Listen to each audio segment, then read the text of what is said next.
Have we caught you in the smallest room of the house? Uh, what, the front room, you mean? Yeah, the living room, all 27 of us. All No, I was holding each child by the ankle and dunking it in water. Oh, some of those traditional English Christmas games. Yeah, that sort of thing. Dunk the child in scalding custard, as the old game goes. Well, Bobbing for Iraqi mines, that's another one. You paint them red, so that rosy seasonal glow. You tie your hands behind your back, then you have to sort of bob under, you know. Well, it's becoming otherwise known as just Kuwait and see. Just Kuwait and see. Oh, I see. You're in the punny mood today. Oh. Hey, it's the traditional Christmas greetings call and Merry Christmas from George and all the family and all like the radio station and everything. You know, like I just I like the likes. Good likes.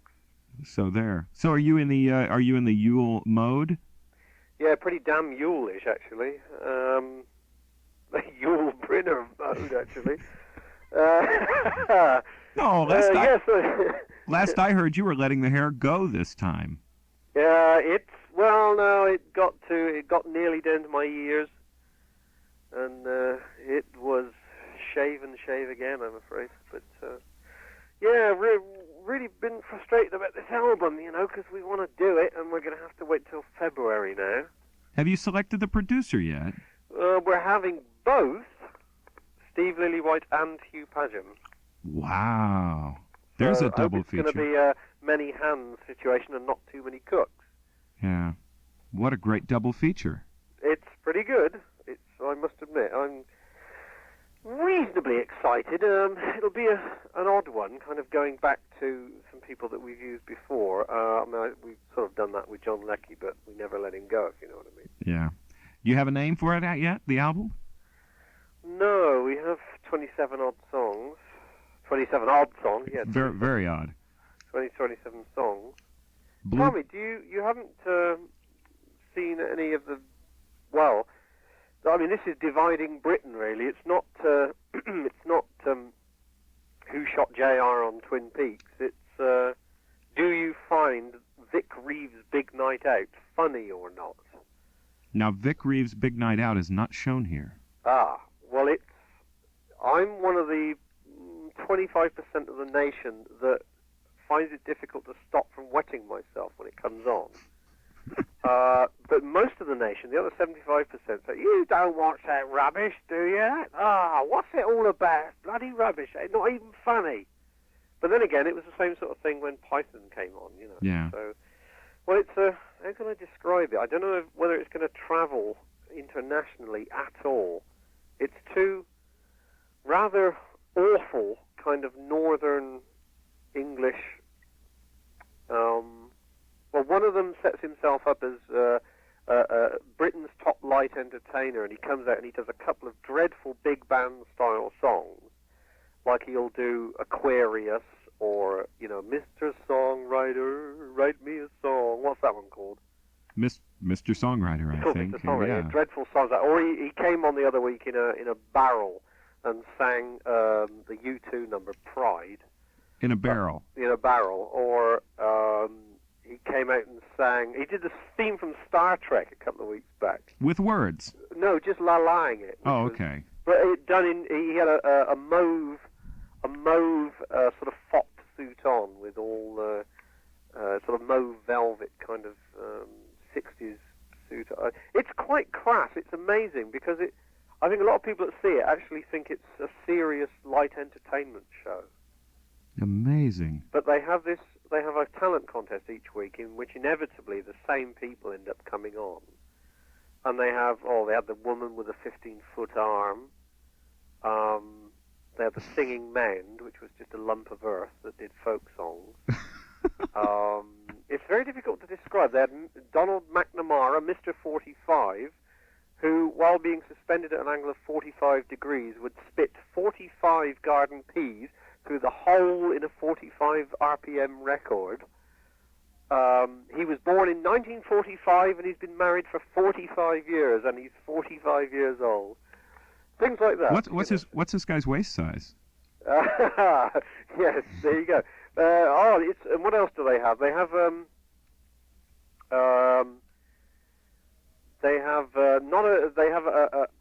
a different couple of characters come on every week, and it's always the same two, but they come on as different guises. And they were a rambling group the other week, not a pop group, but a rambling group. They both wore red anoraks, and they were called Tinker's Rucksack, and they did very long songs.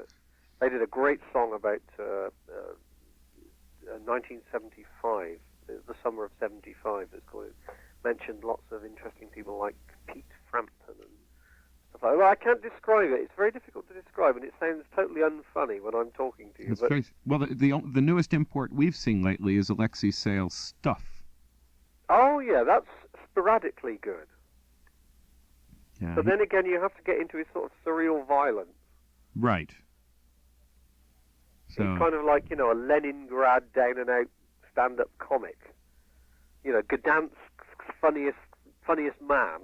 Yeah, he does some of his stuff is spot on with it. He talks about the music world every once in a while. He's very good at. Does he do his songs? Because I haven't seen. Yeah, on every show he's got a song. Every show one song. Right. So it's pretty good. Not as good as Neil's album. There's some good moments, I must admit. He sort of contributes. I don't know whether it's his forte. He kind of contributes well to other things. Like he's pretty good in some of the comic strip things. Yeah. Can I pry at your head? Try. Okay.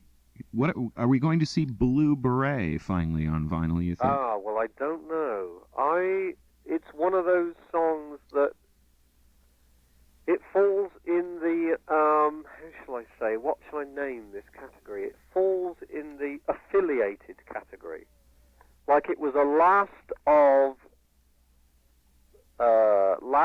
previous session, first of this session, but completely out of time category. Oh, I see. Like we've grown past it. Yeah, Too but bad. It never got captured.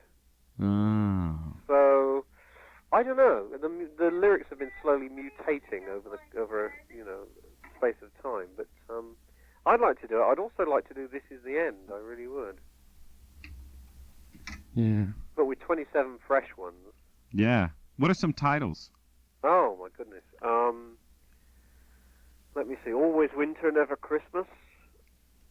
Wrapped in Grey, which to me sounds like Burt Bacharach.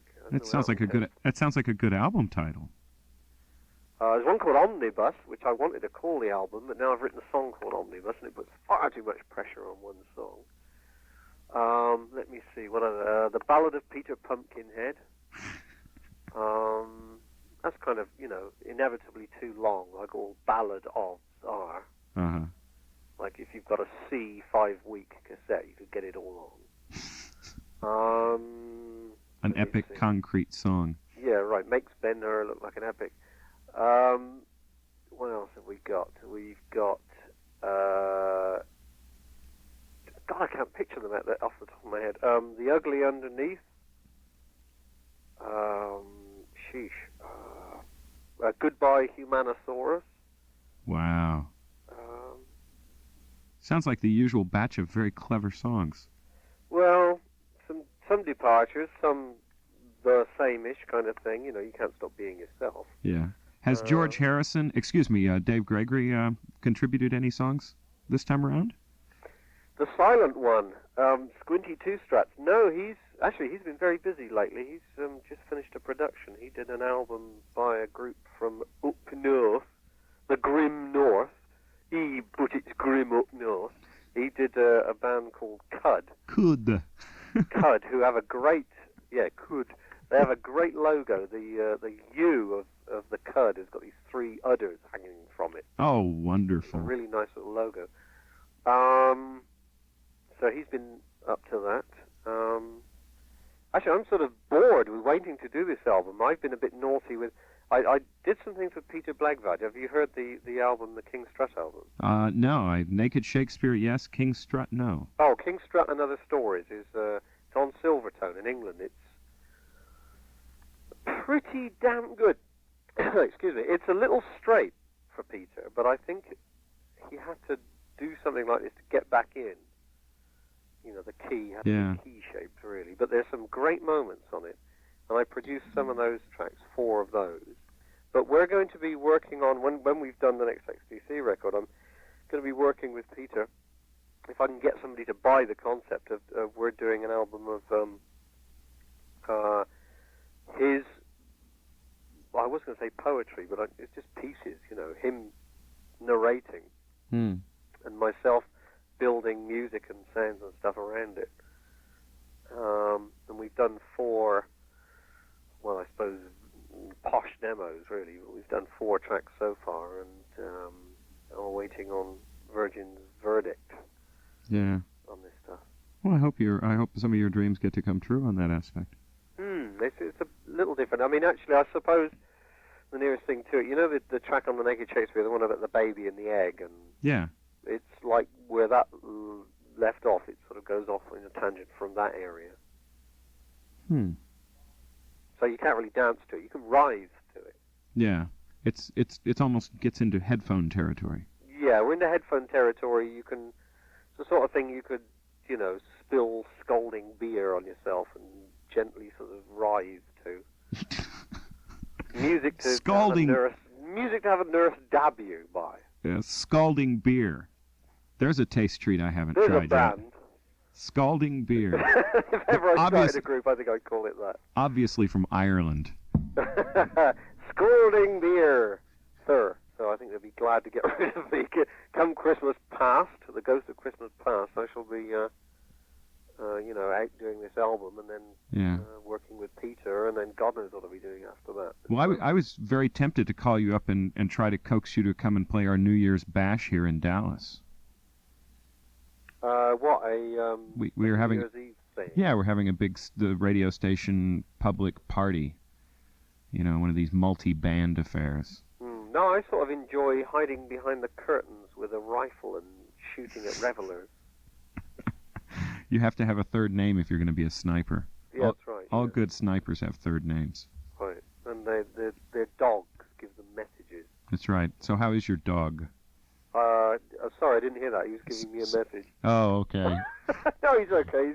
He's led here fast awake and farting, I hasten to add. Too much beer for the dog. That's what it is. Is your dog getting enough cheese? I'm concerned about that. My latest encounter with strange dog stuff has got to be a medicine that we had to give our dog, and to make it more palatable for the dog, it came in cherry flavor.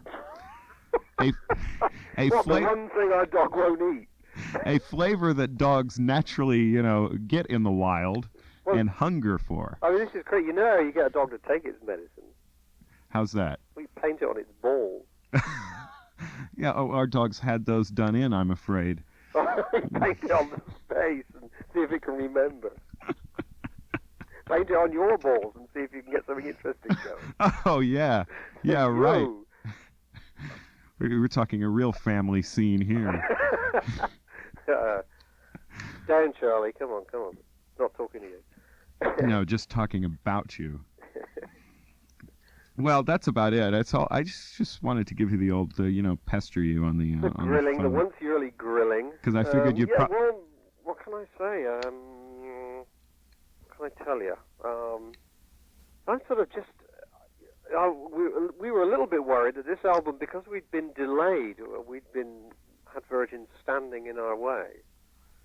Really, as in saying, "Oh no, these." In fact, one of the comments was, if they don't supply an album of 12 certified hit singles, they aren't making another record. That was the sort of thing we're up against. But the American record company loved you, don't they? Yeah, but they don't give us any money to make records with. Oh, I see. So the people pulling the purse strings are really sort of, just English top 40 mad. Have you thought of maybe doing like some of these collectors series things do, and what you do is you take advance orders from your fans for the next album, and they pay up front for it, and then apply that. Yeah, that's the kind of thing you could sort of do. On a slightly serious here, I suppose that would work at home, or if you wanted to do stuff at home. I'd like to do some more, release some more home stuff. I mean, there's we're well overdue for Volume 2 of a Jules Verne sketchbook thing. Yeah. There's enough material. It's just, getting myself to do it. Hey, do you read Duplex Planet? No, I've never seen that. Oh, it's started as a little in-house magazine at an old folks come loony bin type home, given that most old folks flip the wig at a certain age, Yeah. So it's a sort of a nursing home type place. Had an in-house magazine, which they got the patience to just speak on a subject, like they'd say, what was the best haircut you ever had, or what do you remember of the Beatles, or who won World War II, and stuff like this, and they just get them to speak. And it was so interesting that people started getting hold of this magazine outside of the environs, the circle of inmates and friends and stuff. And it's become quite a, well, I hate to use the word cult, but I suppose I'm going to have to say that, bit of a cult essential reading thing. And it threw up at least one great poet, this fellow called Ernest Noyes Brookings, who writes poetry that can be best described as triangular and makes not much sense in the English language term of the word sense, but hell, it rhymes. Well, Ernest Noyes Brookings actually shatters all known meter and sense as long as it will rhyme. And if it doesn't rhyme, he makes up words that rhyme. Oh, like good. He'll rhyme Jupiter with hoopiter. And I don't know what a hoopiter is, but so things like that. But it's very difficult to describe. His poetry has this kind of 1,001 meanings, but only one meaning, but then again no meaning. So it's really good, chewy stuff. In any case, he's now dead. He's left volumes and volumes of these poems, and the chap that put the magazine together has asked people, musicians, would they set some of Ernest Noyes Brookings' poetry to music, as if they were a sort of pop song type format or whatever. And there's an album coming out of people contributing, including Fred Frith. God, I can't remember who's on it. Well, we're on it, which is I'm sort of obliquely getting round to saying. A thing called Rocket, which sounds for all intents and purposes like a cross between us, Dave Brubeck, and Soft Machine. And it's quite good fun, and you can buy it at your local store for a few cents soonish. That sounds fun. How about the Golden? Shush. I didn't say a thing. Well, a great band. I know the Dukes like them. Yeah, I still haven't seen that one yet. I guess it's not out yet. No, that's not coming out, but I think Strange Things Are Happening has changed to a different format. I believe it's changing. I had a Christmas card a couple of days back from Phil, what's his name, from Strange Things Are Happening. And the magazine is now going to be a once or twice yearly hardback book with records in. And I think the track by the Golden and the track by Choc Cigar Chief Champion. Those Rare Unearthed tracks from '67. Wonderful, wonderful. I mean, the Loving Spoonful ripped everything off that Choc Cigar Chief Champion ever did. It's strange he died in such an unusual way. But I think they should be coming out in the new year. But just as a bit of mischief, I sent the song It's Snowing Angels by Choc Cigar Chief Champion to Geffen Records in with the other 27 demos, the other 26 demos, and they phoned back saying that was their favorite. Oh, no. It's the Dukes Volume 2. So they said, this is really good. This one really has something. So, oh, damn it. Hey. I had before I've got to zip off here in just a second. I wanted to, for ages I told you need to, forget the Dukes. You need to bring back the Stack Heels and do the Helium Kids again. And the Mission beat you to it. Oh, don't. The Mission, that I was a very naughty boy. That's the only thing I've ever done purely for money, and it's backfired horribly on me. So I didn't do that. I didn't do the Slade thing. I think that's very funny, though. Here they are with Naughty, and they're in their ridiculous outfits. Well, actually, the Mission seemed to have gone right off the rail. Maybe it was since working with me. I don't know. They seem to have gone right off the rails. Rock historians in the future will blame you, either blame you or laud you for doing that. No, that's what's going to get me. That's what's going to get me the statue in Westminster, I think. Getting the mission to do a glitter single. Yeah, and now the talk is you're going to be working with the Sisters of Mercy or Fields of Sisters of Mercy, Joan Jett. Anyone that wants to stomp, really. I want to bring back the staccato shoe on the parquet floor stomp. The Jeepster kind of down.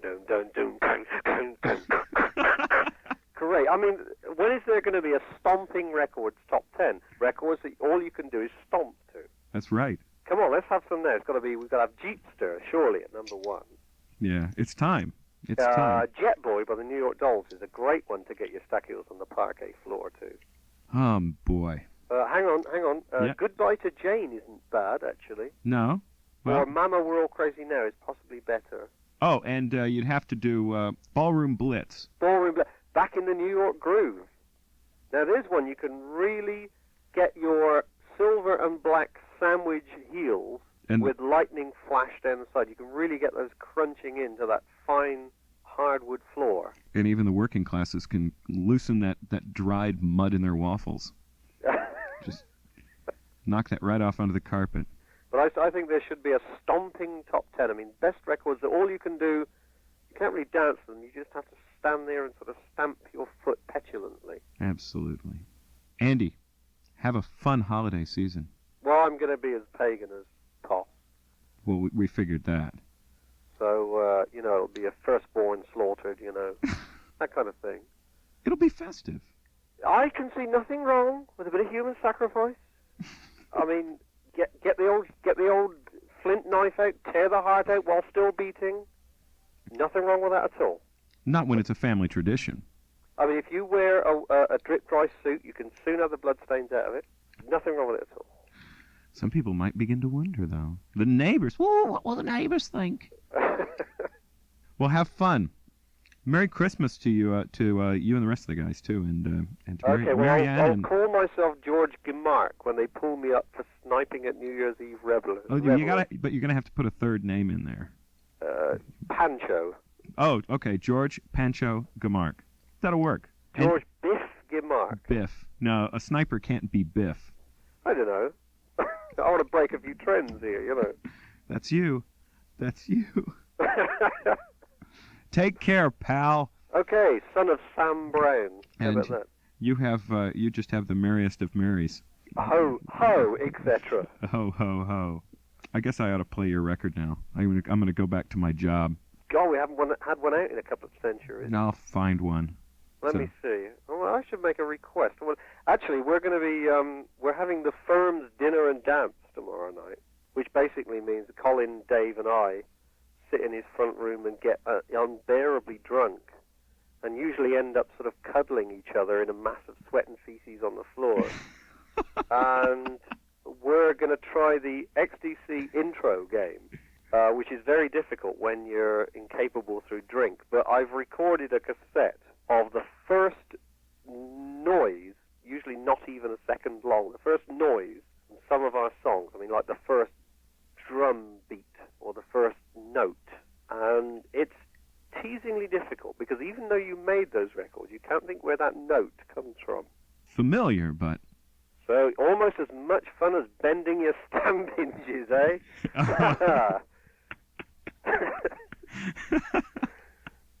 Well, there's nothing on the telly anyway. No, true.